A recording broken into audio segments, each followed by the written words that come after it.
नमस्ते, हजुरहरूलाई हाम्रो चुल्हामा स्वागत छ। आज मैले फ्राई राइसको रेसिपी लिएर आएको छु। हजुरहरूले सुरुदेखि अन्तिमसम्म हेरेर साथ दिनुहुन्छ भन्ने आशा गर्दछु। बनाउनको लागि चाहिँ मैले सबै सामग्री तयार पारिसकेको छु। चामल लिएको छु आधी केजी, त्यस पछाडि भेजिटेबलहरू लिएको छु। आफूलाई के मनपर्छ त्यो लाउन सक्नुहुन्छ। हजुरहरूले घरमा जे छ त्यो लाउन सक्नुहुन्छ।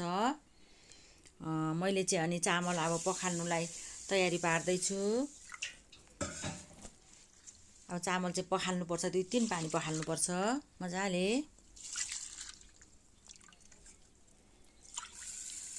पखालेर चाहिँ हामीले आधी घन्टा जति छोपेर राख्नुपर्छ।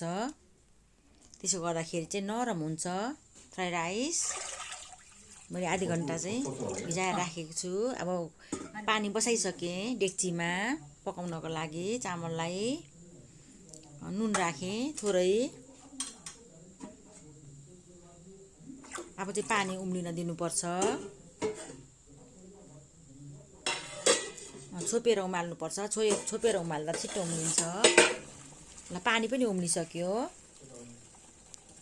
अब अघि मैले भिजाएको चामल राख्दैछु, आधी घन्टा भिजाएँ।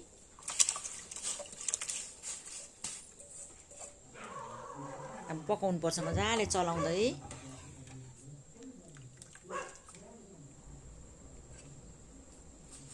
माथिको फिट चाहिँ फ्याँकिदिँदाखेरि नै राम्रो हुन्छ।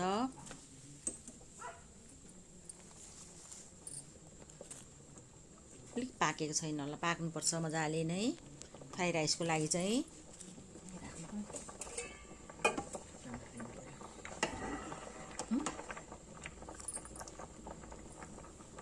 फ्राई राइसको लागि चाहिँ फरै राम्रो हुन्छ। पाकिसकेको छ। अब चामल यसरी चल्दा पाक्यो भने चाहिँ भयो, पाकिसक्यो। अब एउटा चाल्नीमा राखेर चाहिँ हामीले तर्काउनु पर्छ। पानीलाई, माडलाई भनौँ न, भातको माडलाई तर्काउनु पर्छ। अब मैले चाहिँ कराई बसाइसकेको छु। कराईमा तेल लगाउँदैछु। तेल चाहिँ मैले 2-3 चम्चा लगाएको छु। हजुरहरूलाई कतिको चिल्लो मनपर्छ त्यही अनुसार लाउनु होला। जिरा दाना आधी चम्चा।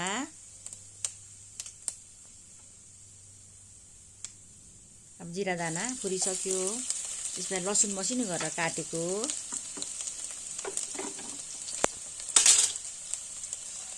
अब लसुन एकैछिन फ्राई गर्नुपर्छ। फ्राई राइसमा चाहिँ लसुन पनि मिठो हुन्छ। त्यस पछाडि खोर्सानी काटेको 2-3 वटा। प्याज एउटा काटेको मसिनो गरेर एकैछिन फ्राई गर्नुपर्छ।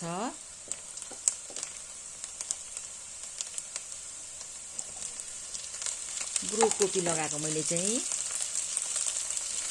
त्यसपछि बन्दाकोपी,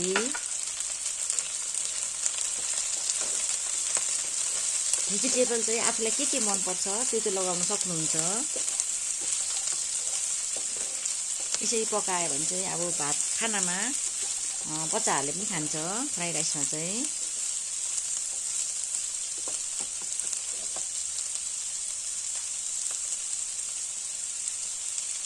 अब क्याप्सिकम मैले लगाएको छु आधी। त्यस पछाडि गाजर आधी काटेर मसिनो गरेर काटेर।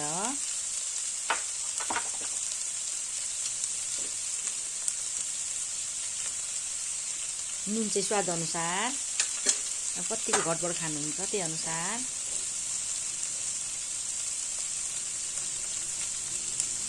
मरिचको धुलो थोरै। अब मजाले एकछिन तरकारीलाई फ्राई गर्नुपर्छ।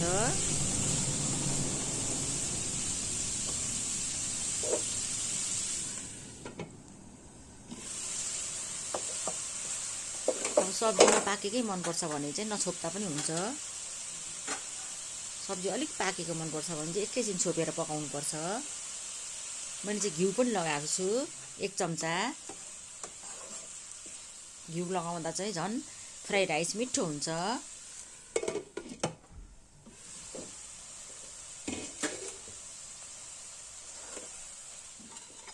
मजाले चलाउनुपर्छ। अब रेडी भइसक्यो। अब म अघि पकाएको लाउँदैछु खानालाई। मजाले चलाउनुपर्छ।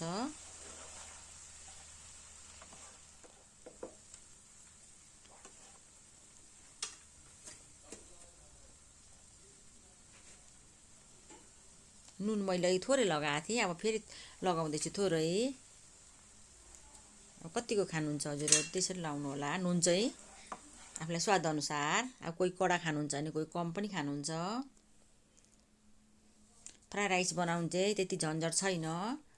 यसरी बनाएर खाँदाखेरि चाहिँ हामीलाई खानाको रूपमै खाँदा नि भयो, खाजाको रूपमा खाँदा नि भयो।